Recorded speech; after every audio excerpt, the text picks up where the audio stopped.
And welcome back to Myths, Monsters, and Mullets. I am your host, John Methencamp. If you have a paranormal encounter and you'd like to be on the show, you can email me at mythsandmullets@gmail.com. And when I say paranormal, I mean anything. Cryptids, UFOs, ghosts, anything weird. I want to hear it. mythsandmullets@gmail.com.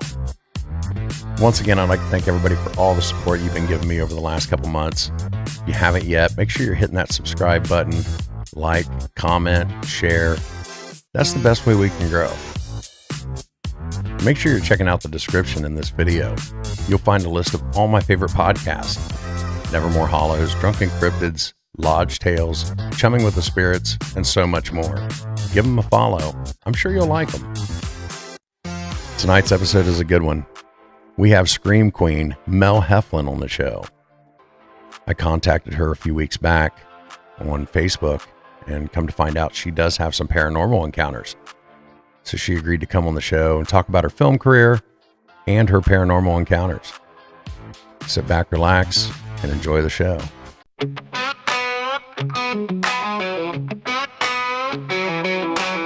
Out in the woods, shadows creep slow. Footprints deep where no man should go. Cold winds howl through hollers and brooks. Whispers of Bigfoot in the way it looks. Myths, monsters, and bullets in the night.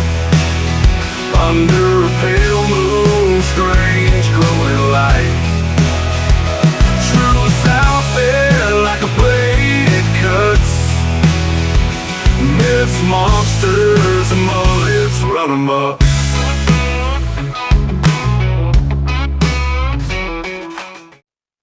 Welcome back to Myths, Monsters, and Mullets. I am your host, John Methencamp. On tonight's show, we have actress, writer, producer, model, scream queen, all-around badass, Mel Heflin. How are you tonight? I'm wonderful. How are you doing, John? Great, especially with you here. So why don't you tell everybody a little bit about yourself? Oh gosh. I guess I would say that I'm a doer. I have been in the film industry for around 15 years, maybe more. I like to think that I've done it all at this point, but I'm always hungry for more. I might be greedy in that way. And I just love what I do. I like to say that I love making cool stuff with cool people. Yeah, I notice on Facebook and stuff, you seem to be very active, let's put it that way, whether it's modeling or movies or whatever. I was introduced to you through the movie Prehistoric Predators, and I love it. I really do. It was silly. It was a lot of fun, but that movie was written all by AI, right? Yeah, it was very meta. It was, I want to say that's probably one of the first of its kind. It was very interesting. Yeah. Yeah. My favorite part of the movie, though, is right in the middle. Like, you basically make fun of the movie. Yeah. You have a line where you're like, this It makes looks fun of just it. like a movie I was watching last week where there's somebody who's just walking through the woods. And And the stock footage. I bring that yeah, up a few times. yeah, the 16 different planes they use in the opening of the movie. Oh, I loved it. So, so everything that I've seen you in has been horror. Do you do anything else? Um, Very, very little outside of horror. I do a little bit of sci-fi. I've done a little bit of drama, and just to say, been there, done that. And not that it wasn't fun, but it's just the blood and the guts and the creatures. There's just something about it. Yeah, Keeps me coming back. right. And I love horror. And here lately, um, I don't know what it is, but I tend to gravitate more towards like the independent movies just because they're, I don't know, it just seems like they try to do actual horror instead Yeah. of, trying to push an agenda or, whatever, hot button topic there is. It's horror. And a lot of times with the independent horror, it's a lot of, practical effects and things like that. And I just love it. I love it. What would you say was your favorite movie to be in? My favorite movie that I've done? Mhm. Oh gosh. I usually answer this one with it's always the one that I'm working on right now because I just fall in love with the people and the process and everything we're doing at that moment. And I couldn't imagine it being better. Every single time I'm back on set, I'm like, wow, this is amazing. Like everybody working towards the same goal. Um, I'm really excited to be back on set of Bloody Bones though, because it's so interesting because Bloody Bones was my first film that I did with Astronomic Studios. And I'm just, I fell into their little film family and I couldn't be happier about it. Um, we did Bloody Bones and we didn't finish filming the kills and all the blood and everything. But then in between, they had me come back for the movie Pig Shit and very exciting stuff there. And then I came back again for Ouija Slumber Party, which was a collaboration between Astronomic and SRS. And now gosh, it's got to be less than 2 weeks now. It is. In less than 2 weeks, I will be on set of Bloody Bones again. And it's like coming full circle. I'm very excited for it. Yeah. Yeah. Another one that I saw you in was Carousel. Oh, Carousel 3. Yeah. I provided the voice of Detective Duck. Okay. That was another one I was like, man, she's listed, but I don't see That her. was my Detective Duck as my voice. Okay. That cute little duck. Oh my God, we had so much fun with that duck. Wow. Okay. Yeah. That makes sense now. Yeah. So you also do modeling? hmm all the time, all the time. I have a shoot coming up next week with my friend Dawn, and I've been getting a lot of shoot offers lately. Uh, summertime, everybody wants to break out the camera. I'm going to be underwater for another shoot next month. Gosh, I could shoot every single day if I would allow it on my calendar. People are good to me. People want to put me in front of their camera, so I'm just going to keep going. Right. Right. Um, I don't remember where I read it. Um, do you consider yourself a scream queen? So I didn't used to, only because when I first started out in the business, um, it was one of those things like when can I start buying myself Scream Queen jewelry and stuff? And all the other girls were like, we don't do that. We don't do that. When the fans do it, we're honored, but we don't do that. And I would say it was around my 100th IMDb credit that I'm like, you know what? I'm just gonna do it. And I Yeah. started Own it. buying the jewelry and because if not now, when? Um, and there may be people out there that are like, no, no, no, but at this point, enough news outlets and fans have, you know, presented me with that title that I'm like, I'm gonna own this. And I'm so proud of it. I couldn't be more proud of it. Yeah. Yeah. I mean, from what I've seen and what I've watched, I could see that. I would say that. Um, It's what I've strived for my whole life, to be able to be like, yes, I'm a scream queen. So how long? I mean, when did you first think, I want to be an actress? Oh gosh. It was young. It was young.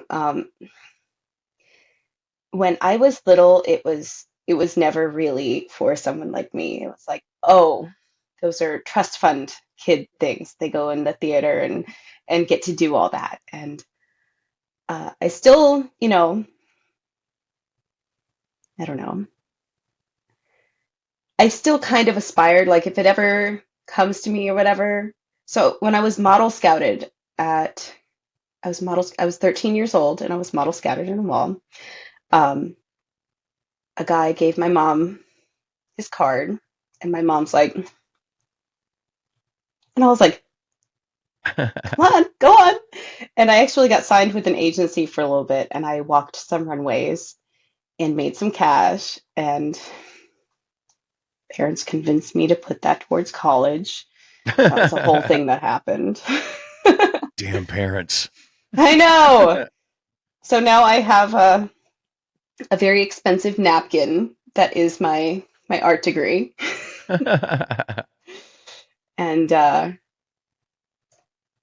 circling back around, I always thought, like, okay, if I can model and if I can walk runways, I'm going to eventually find a way to turn this into that. And with every like JCPenney's catalog shoot or whatever that I did, it brought me like one step closer. And then one day it was a model friend of mine that we had modeled together at meet and greets and stuff. She's like, do you want to be in a horror movie? And I was like, yes. She was like, come audition. I was like, I'm coming. I'm on my way now. They're like, hold on, Mel. And yeah, my first movie, Starlit Rain.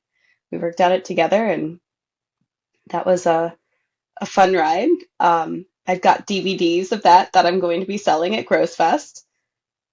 I don't know if DVDs are currently available. I used to keep like a nice little cohesive list, and then things become unavailable and then reavailable, and I don't know where things are. Yeah. Honestly, I don't even know where the remote to my DVD player is. I get it. With all the streaming services, and I spend a lot of time on Tubi, which I'm pretty Nice. sure I know that's where I saw you the first time. So I have a lot on there. Have you looked me up, Mel Heflin on Tubi? I haven't went through like just searched your name. No, I It's haven't been done a that. while. I'm gonna silence my computer when I do this. It's been a while since I've seen what all is on there. I know there's probably more than there was a couple of months ago. And Tubi is really good about like, if I watch a couple of your movies, of making sure that you see like their algorithm, I think is pretty good at making sure that the same stuff comes back up. So yeah. All right. There's quite a few on here. We've got Mrs. Claus, Grim Reaper 3, Dead Woman's Hollow, Return to Splatter Farm. A movie called Beyond the Chamber of Terror comes up, but I don't think I was in that one. It Kills, Camp Blood 7, Axe Grinder 3, Tales from the Graveyard, Prehistoric Predators, Bride of the Werewolf, Halloween Horror Tales, and there's some other stuff mixed in. And Never Go Back, that's one of my dramas that I've worked on.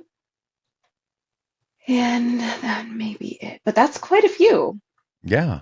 And if it rains over Memorial Day weekend and I can't go camping, I guess I got a movie marathon I can watch.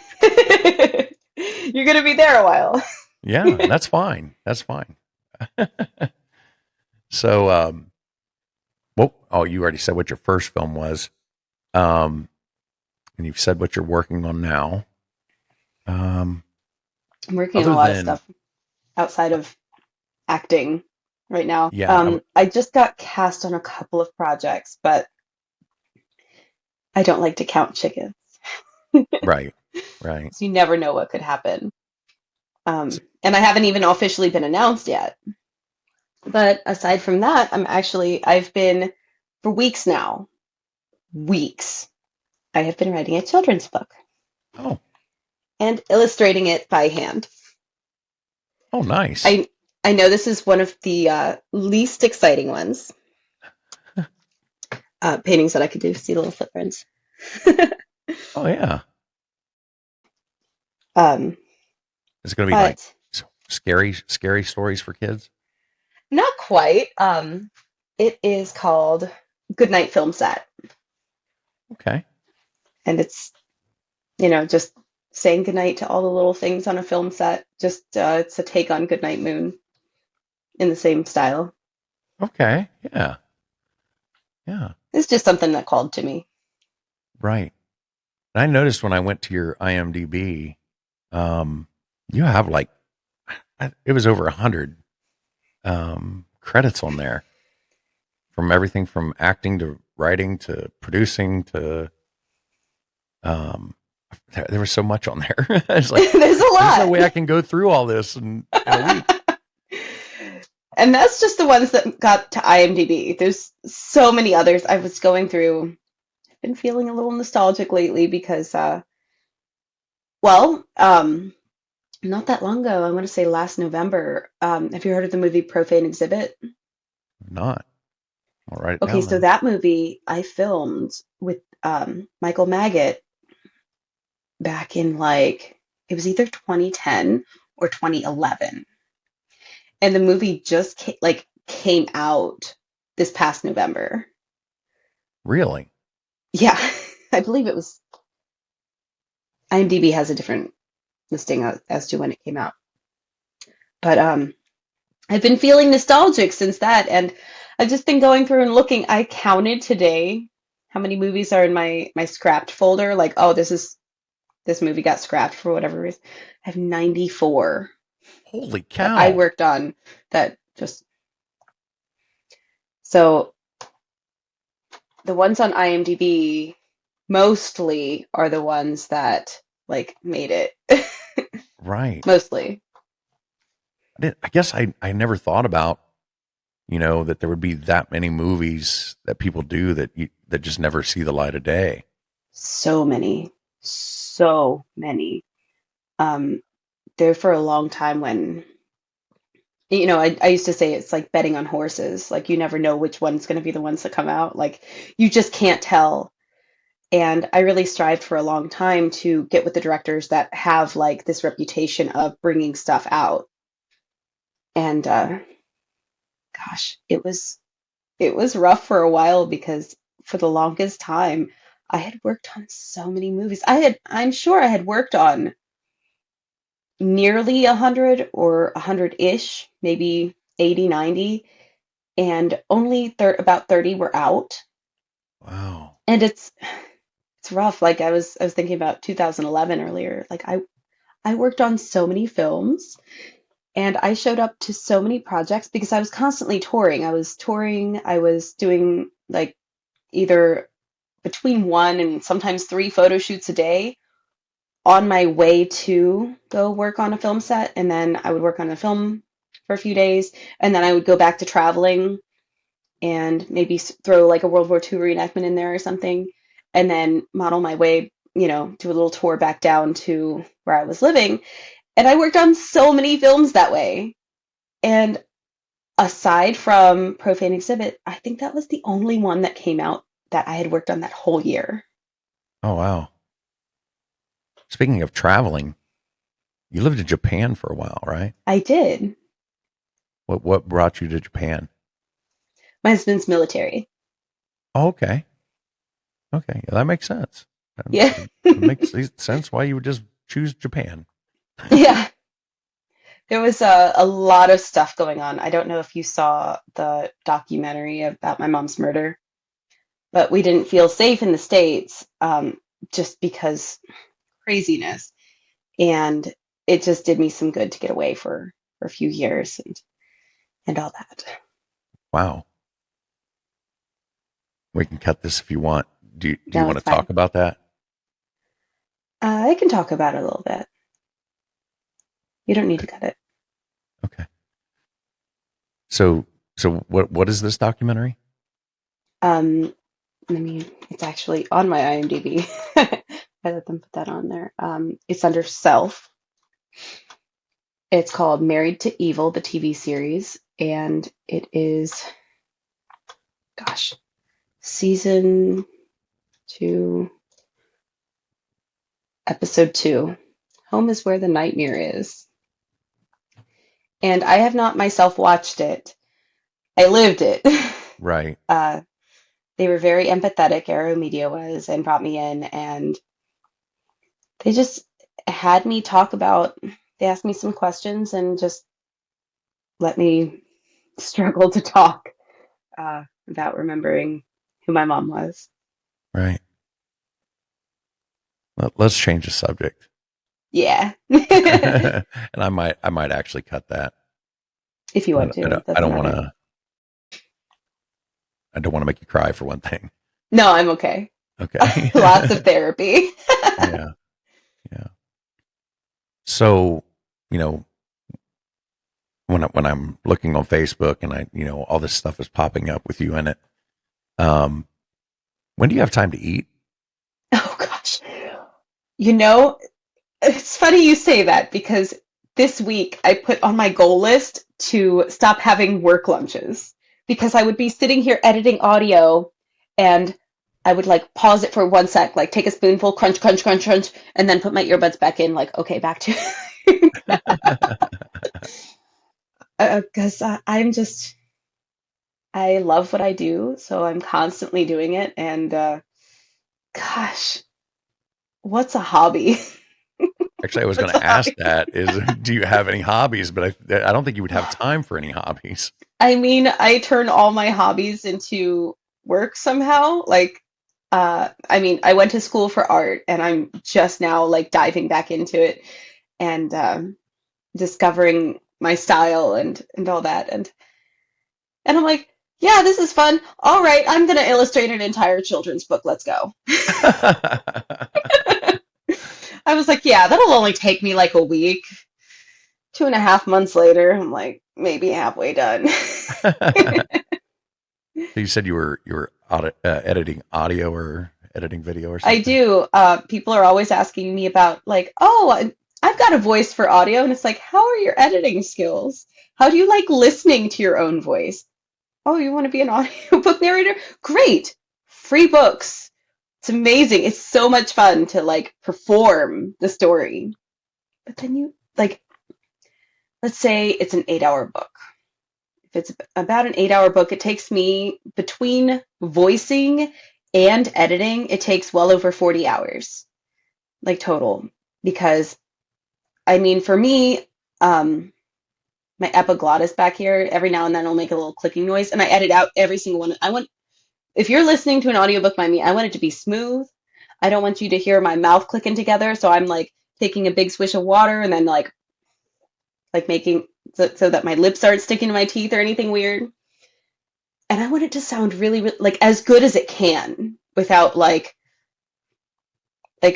oh, my R sounded slightly off on that. Let me go back like for time's sake, like I have to put this thing out there. Right. Um like it just takes so long. And when people ask me about it, I'm like, because they want to do it, I'm like, yeah, completely. I highly recommend it, but know what you're getting into. Like it's Yeah. not just like you don't just voice it into a microphone, no big deal, send it off and they edit it. Like no, that's So yeah, because I've seen those, get paid to, you know, for audiobooks and stuff. I didn't realize that you had to do your own editing because yes. that's the worst part of being a It's podcaster is exhausting. the editing. Yes. This And part's fun. I love this part. yes, exactly. I love the performance. I love the reading. It's just painful because it's so easy to like that's probably how I started illustrating like, oh, I could use a break. Let me go illustrate. Let me go do this. And then, just not that I'm not even a procrastinator, but it's hard to just here we go, in front of the computer. Yeah. I am very lucky with the authors that I'm hooked up with. I voiced the entire Coven Cove series, And those were really fun.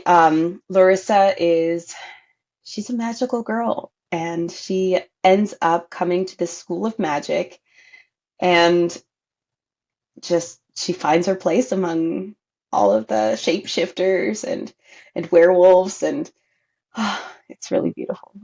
And right now, just out now is the second book on the Vampire Hunter's Diaries. So the main character is Maria, but she goes undercover with different names. She goes undercover with the name that I primarily know her as is Raven.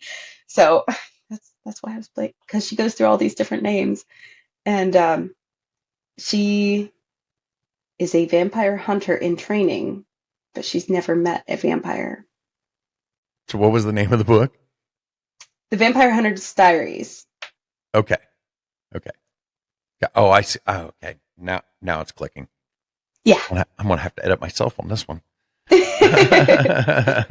So I'll be doing, hopefully he'll keep me around for that whole series too. I just finished book 2 and it's available now. Awesome.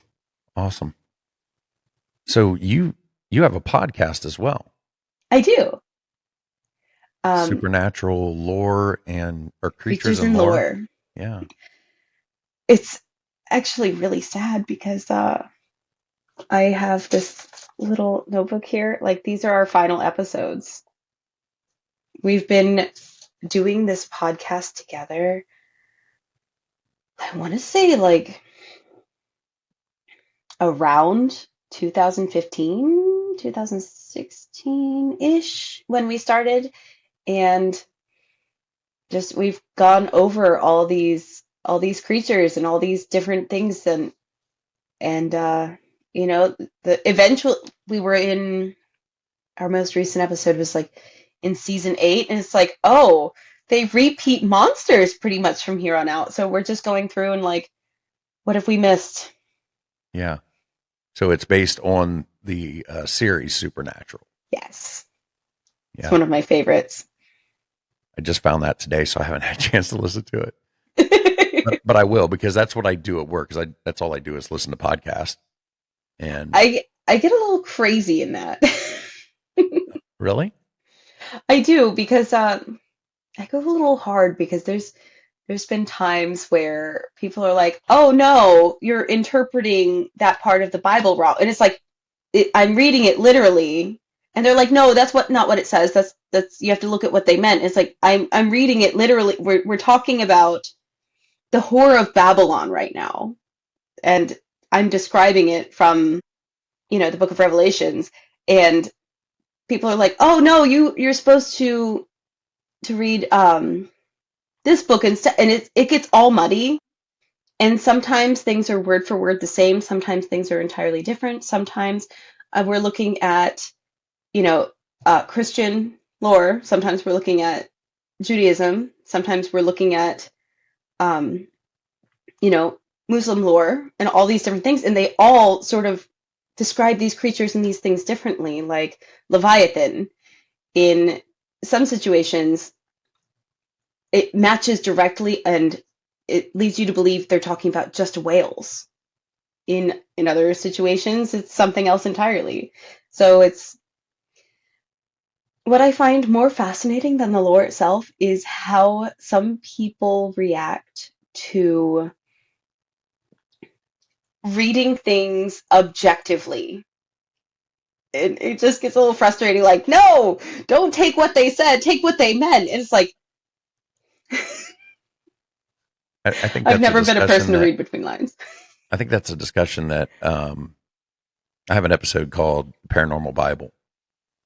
And, there's a lot of people who interpret, different passages in different ways, just like you're saying. Right. And I think that's where a lot of the contention comes in. Yes. Is because there is a lot of imagery and metaphors. And yes, sometimes you can't take them literally, but sometimes you have to take them literally and metaphorically. Yes, especially when you're talking about lore. People get real mad when I start talking Old Testament and lot salt and stuff. They're like, no, you can't read from that one. And it's like, but it's still the Bible. Right. Right. Didn't know we were going to go that direction, but it's fine because this is how my podcast works. We go down a rabbit trail. It's fine. So I'm good at the rabbit trails. that's good. That's good. We're going to get along just fine then. So while I was looking up your podcast, I come across on Spotify a song that you have on there. Would you like to talk about that? Sure. I actually last week I got an itch to write a new song. Wait a minute. That song that I was listening to today is only a week old. No. No, that came out last year. Oh, okay. So you've got another one that you're working on. And it's still like horror because horror is my life, but not really.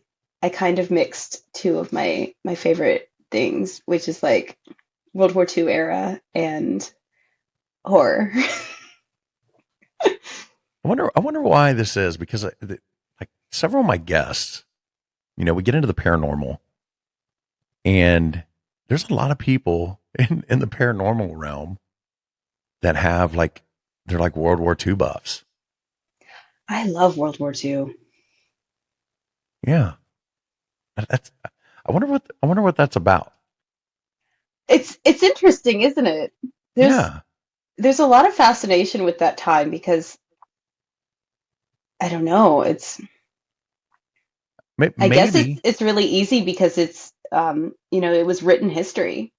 right, but World War II, you have the Nazis and the occult, and Yeah, the wild stuff. technology that some people say was alien technology. Yeah. And it was a scary time for the entire world. Yeah, So there's so much going on in just those 4 years. There's so much. There's like you said, the occult, and they were like trying to summon Cthulhu, like actual stuff like that. They were looking for the lost city of Atlantis. Like, what? What? yeah, I mean, There's things I can't wrap my head around. yeah, they were trying to find the ark of the covenant to try to harness its power, and I mean there's just so many things that it was more than just a war, So yeah, I guess that does kind of explain if you're into the paranormal, there's a lot there to unpack from World War II that ties into the paranormal. Yeah. Yeah. So, speaking of the paranormal, if you're on my show, my guests expect that you probably have some kind of paranormal encounters or some connection to the paranormal. Oh, for sure. I lived in Japan, Yeah. Well, you want to talk about this a little bit? Speaking of World War II, speaking of Japan, now I can't honestly say for sure because, you live on base, you hear things, there's rumors. I hope the military doesn't come after me for talking about this. Well, But these are just trouble. rumors. These are just rumors. Okay. So when we lived in Japan, we lived in Sasebo, Nagasaki. And there were two areas of the base. There was the main part of the base where all the ships were. And then about 25-ish minutes away, there was a place called Hario. And I lived in Hario, which was its own pain in the ass, but regardless. I heard rumors. Like, at one point, me and some of the wives were talking, and, we all like spooky things. We're like, yeah, let's do like a ghost hunt. Like, all right, girls, I've got equipment. And then everybody kind of was like, we're being for real. Like I don't think they thought that I was like, okay, yeah, like actually. But I heard a rumor that the base, the Hario base, where the military housing was built, where I lived, I don't know if this is true. The rumor goes It's just it all used to be, speculation at this point. so they say, it used to be a World War II burial ground for the victims of Nagasaki. Oh wow. And when the base built extra housing out there, apparently they dug them up and moved them elsewhere. I don't know. I don't know. But I will say that whenever my husband would deploy, there was at one point I woke up, and I used to be a very early riser. I woke up at like 5 a.m. one day and he was already gone for work, and I walked into my kitchen to get myself a cup of coffee. All my cabinets were open, every single one. The drawers were all pulled out. And when you're living in a scenario when things like that is happening, you have to tell yourself, like, no, no. So I called my husband and I was like, why would you do this to me? And he's like, oh, I'm sorry, honey. Yeah, no, no. After we moved and like I could breathe freely again, he was like, yeah, you know that wasn't me. I'm like, I know, but thank you for claim. And I'll tell you He, what, he I was was just really trying to be the good husband and, try to right. appease you. It was real unnerving when things like that would happen, and he was deployed. And it's like my 2-year-old wouldn't have done that. Yeah. Yeah, So is that the only yeah, thing that happened there on no. that base? Um, he'll never tell me what happened, but there was one time my husband was in the kitchen and he yelled, "Mel!" And I was in the bathroom and I was like, "What?" And he came around the corner and he looked pale white. And my husband is more along the lines of a skeptic. Even still, having seen things ourselves. And oh gosh, I'm just glad I don't live there anymore. That, like, you know those okay, in Japanese housing there's like closets, right? Tall closets, and then at the very top there's like little cabinets, like another little cabinet. I was ready for a grudge ghost to come out of those one time. I was ready because we had those and I didn't like it. You had Grudge Ghost, or you just had those cabinets? I had those cabinets. I was ready for the Oh, grudge ghost. I was ready for it. After the Mukade, which there's little really terrifying centipedes. But I had my spirit box, right? I had my spirit box, and you know, I did speak Japanese a lot better than I do now. Um, and I would turn it on and just try to figure out what it wanted. And I never really got anything of merit, but it's just radio waves. right, right. Was that the only place that you had paranormal encounters? Was on that base?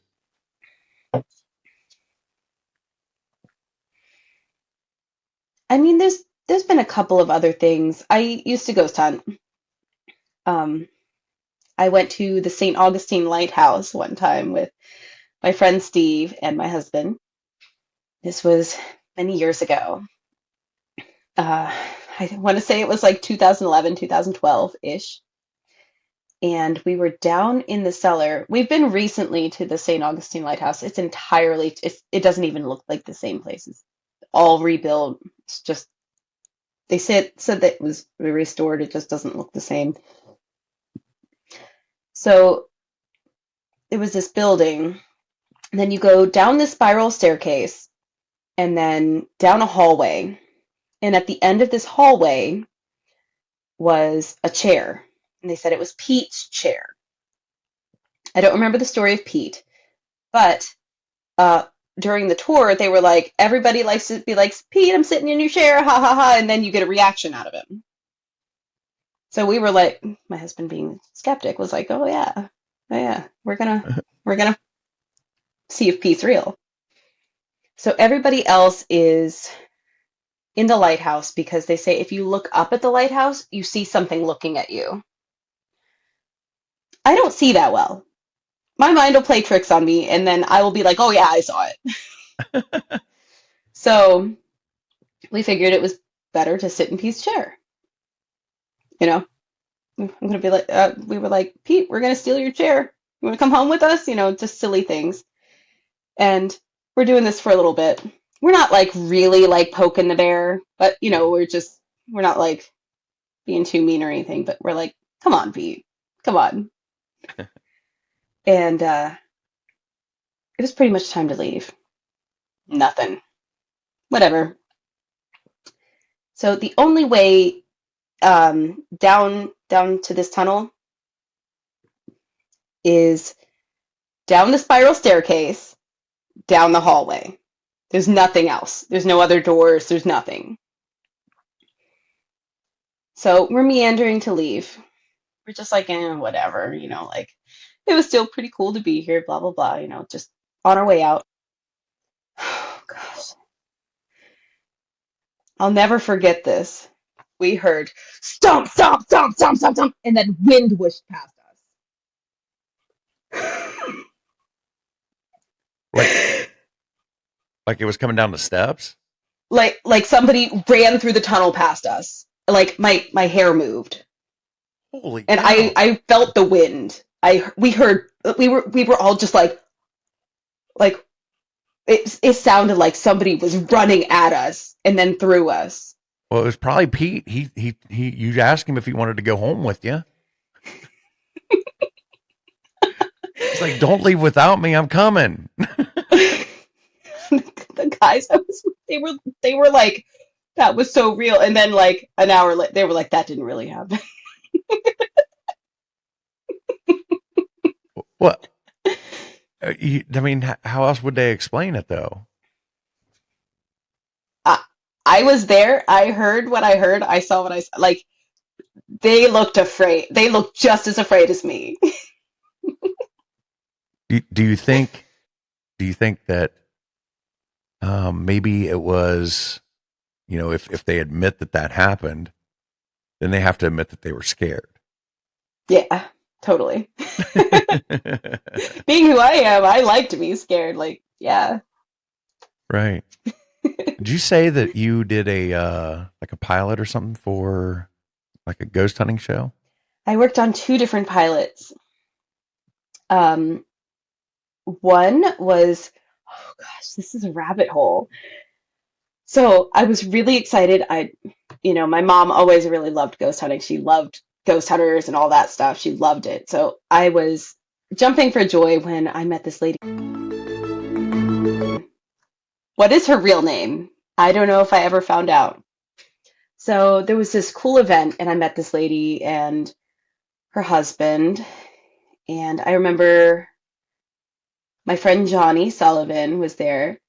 And we were all, sort of palling around, doing little ghost hunts. And she taught us that if you can get the spirit box to say a cuss word, then it's definitely not radio waves because the FCC doesn't allow that.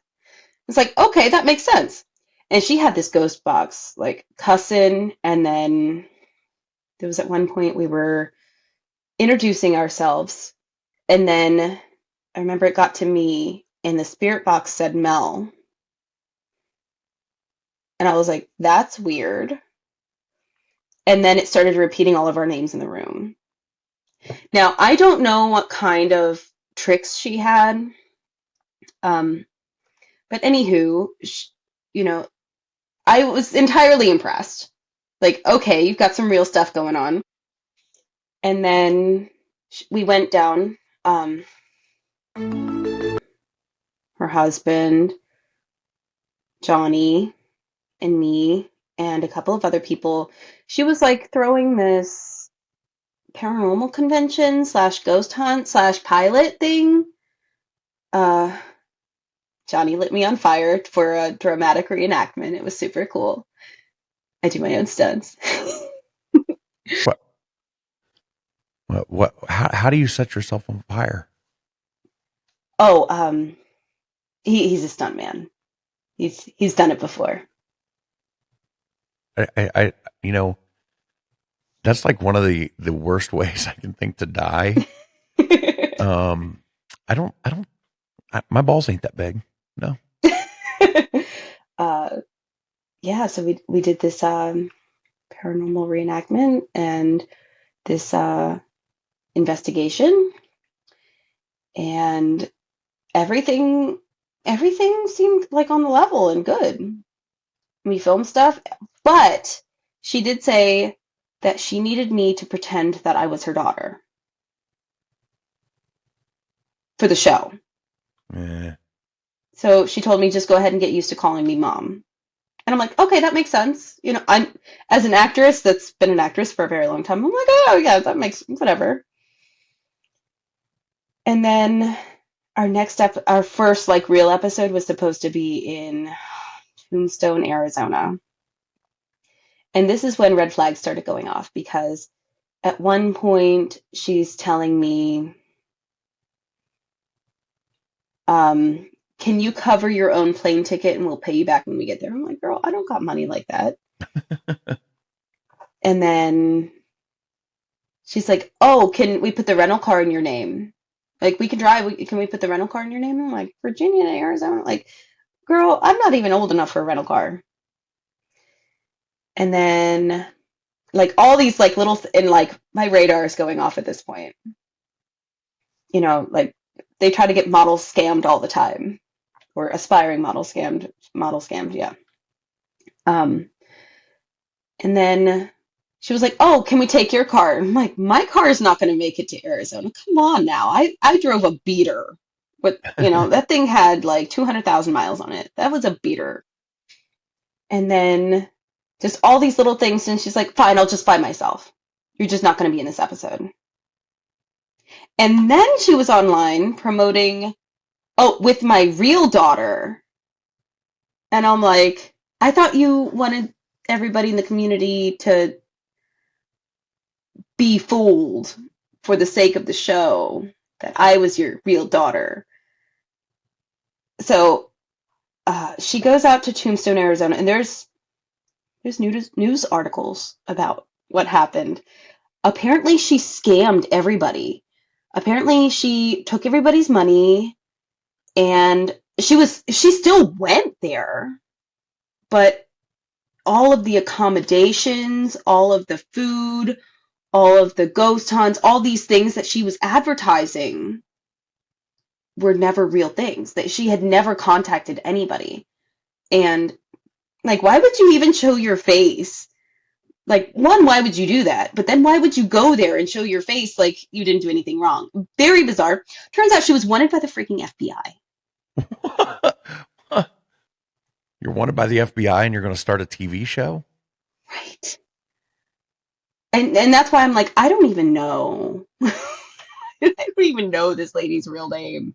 Wow. And it's like, oh, but then, you know, this is happening and this is going down. And I had booked other work at that point. I was working a film or something. All these people started texting me, your mom, blah, blah, blah. And I was like, whoa, whoa. This was for the show. And they're like, oh. I'm like, I mean, you know, look at my last name. Come on. Right. But I mean, if you had a different last name and all that, I mean, how was she going to explain that you were her daughter? Movie magic? I don't know. And that's above my pay grade. Wow. It was just crazy. It was crazy. Yeah. Wow. Who knows what else she had planned other than scamming, you know? Right. Wow. Right. Makes you wonder if she didn't have like that spirit box or whatever programmed or a way to program it or something. And now after all that went down, I'm like, I guess Especially if that she was an made easy thing to fake. yeah, especially if she made a big deal about, well, if it cusses, then you know it's real. Right. But And then all of a I have sudden it done starts that a couple cussing. of times in my own hunts, and that's sort of like the telltale thing for me. Right. So I don't know. Or maybe they Wow. just cuss more on the radio these days. Maybe you escaped a serial killer. You know? Never It know. wouldn't be the first time. Oh, yeah, we talked about that. No. No, we didn't. No, we didn't. Oh my God. Okay, so let's hear about a serial killer. I was like 17 years old, and I was sitting outside my best friend's house smoking a cigarette. I was a bad kid. And this really cute boy walks up and asks me for one. And I'm like, "Hi, I'm Mel." And he goes, "I'm Pi." And he had all these tattoos. I like tattoos. And I made it, and I was like, "Pie? Like the food?" Like, haha. And he's like, "Yeah." And like, he was like normal and charming. And he just talked to me for a minute. And then, I later that day, I went back to DC. I had a runway show, and I was staying at a photographer's house because, no, I had to have been 18. I had to have been 18 at the time. I was staying at the photographer's house so that we could review photos, and then I could go to a different shoot the next morning. And my best friend called me. It was after the runway show. We were in the middle of reviewing photos, and she was like, "You know that guy you were talking to yesterday outside of my house?" And I was like, "Yeah, hi." Like, "Yeah, did he ask about me?" And she's like, "He's on the news. He was on the run because he killed his girlfriend and her brother." And I was like, "What? Holy cow. I can pick him, huh?" Oh, wow. That was, That, yeah. I never forgot, like, wow, yikes. was his real name Pi? I never found out what his real name was. Oh, okay. And I that's just, probably why. And that's right. probably like all false. But he was like really cute and really charming and made a lot of eye contact. Isn't that a sign of a psychopath if they make too much eye contact? I used to think that, and then I don't know. I make a lot of eye contact because I don't know where else to look. Okay. Um,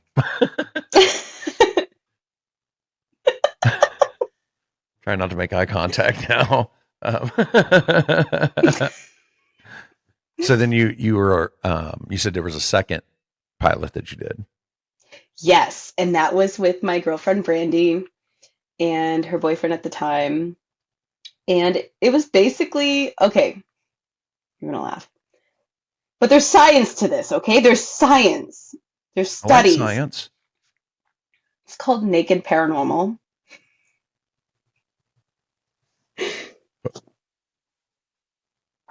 Actual naked. Yeah. There's science, okay? So ghosts like pretty girls because women and, well, children will get more reaction out of a spirit or a spirit box or something because of their energy. But the second most likely is a pretty girl. And then, you know, a naked pretty girl? Like, what ghost isn't gonna, like, hi? And then on top of that, you are more likely to like feel little cold changes and I, I there's like it. science, okay? There's science. I'm just saying we need to reboot this. It was just me and Brandy being silly mostly, but I think her house was haunted. There's something there. There was a weird shadow It was a whole thing. We had a You lot of fun. you did see something? Gosh, it's been so long. I just remember there was a shape of the shadow that was really weird. Wow. And to all my listeners, when I do the investigation at the Randolph County Infirmary, I'm not doing it naked. I'm not. I'm not gonna, you know, There's put my science, fans John. through that.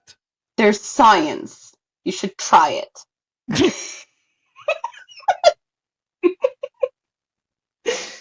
Okay. Mel said I have to do it naked. Let me ask my wife Do about it for the fans. it. It's for science. It's for There's science. science. YouTube, don't take down my video. It's for science. There's studies and stuff. I heard it from Mel. That's all I needed to hear. That was good enough for me. Oh, wow. Holy cow. We've been doing this for almost an hour. I'm easy to talk to, I've been told. Apparently, when you're having fun, time flies. Science. Science. It'd probably be like 2 hours if we'd done this naked. It's science. Science. Okay, but this is a kid's show, or this is supposed to be PG. Let's. I don't know why people put up with me. Well, I mean, you are easy to talk to, so that's probably why. Oh, remember that thing I wanted to show you? Oh yeah. Is that like from like a costume? Like part of it? These are my costume. How do I get the glare off there? It's not too bad. It's just it's part of your costume. Yes, there. Oh wow. It's kind of like what they do with like baseball cards when they have part of the uniform in there. Yes, this is my my tarot card, my costume tarot cards. So this right here is from Mad Angel's Blood Red Beach. This is from Ouija Summer Party. That's actually my bloodstained pasty. Oh wow. And on the bottom here, that's my sweater from Pig Shit.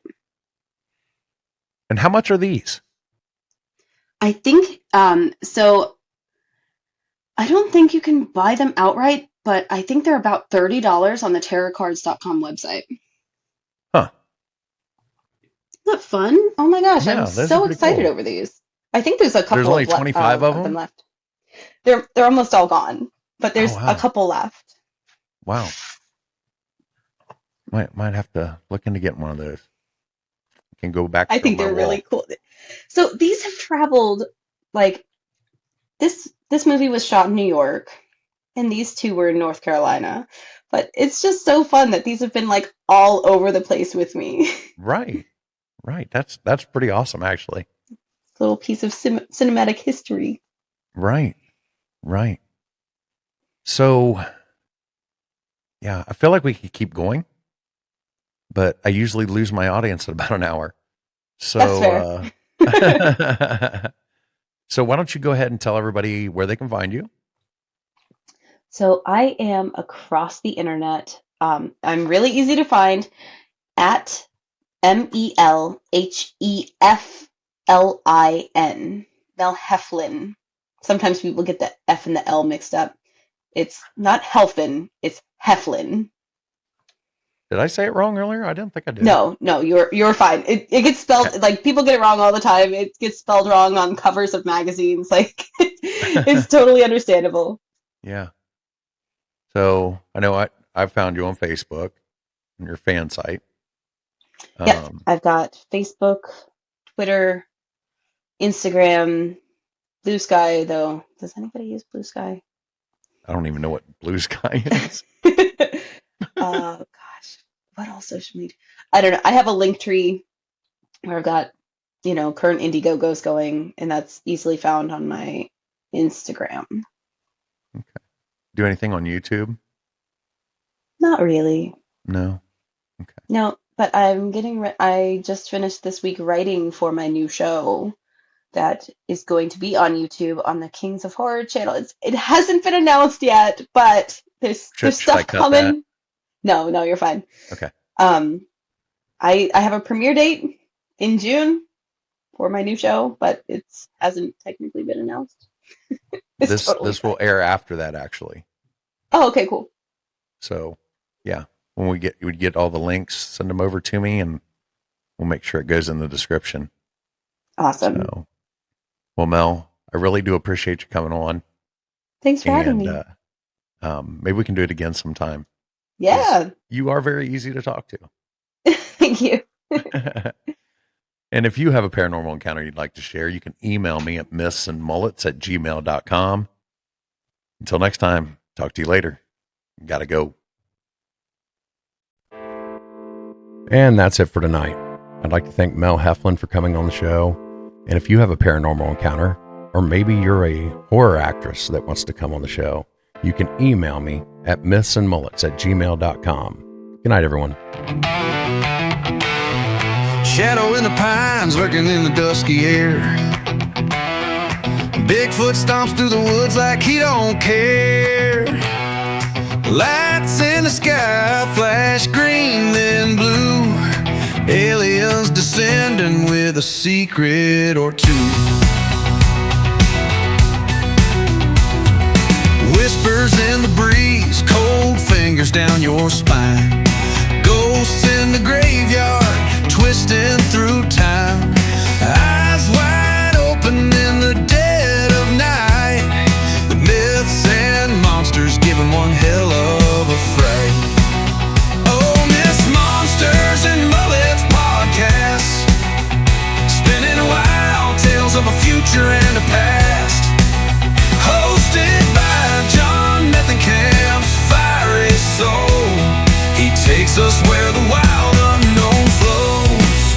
Oh, Myths, Monsters, and Mullets podcast, spinning wild tales of a future and a past.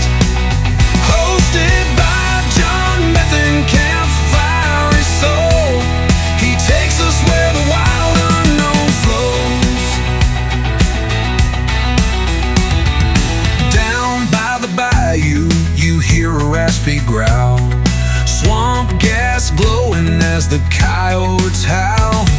A UFO zipping just above the trees, grabbing hold of wonder like a southern summer breeze.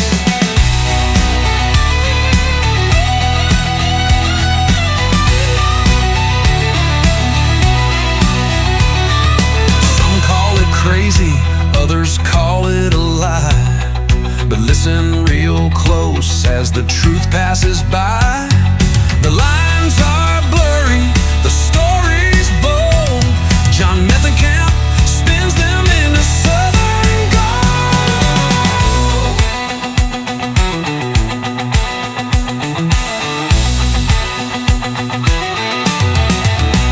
Apparitions dancing in the smoky haze. Legends of the deep south told in hollers and bays. Bigfoot runs free, chasing shadow dreams. Aliens keep secrets like moonlight beams.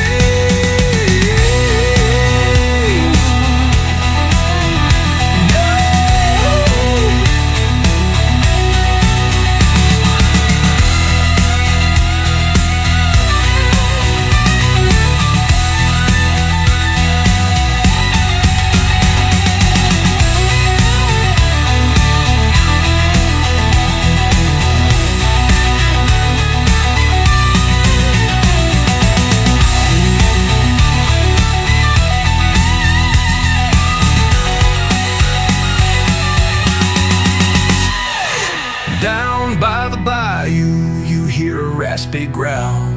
Swamp gas glowing as the coyotes howl.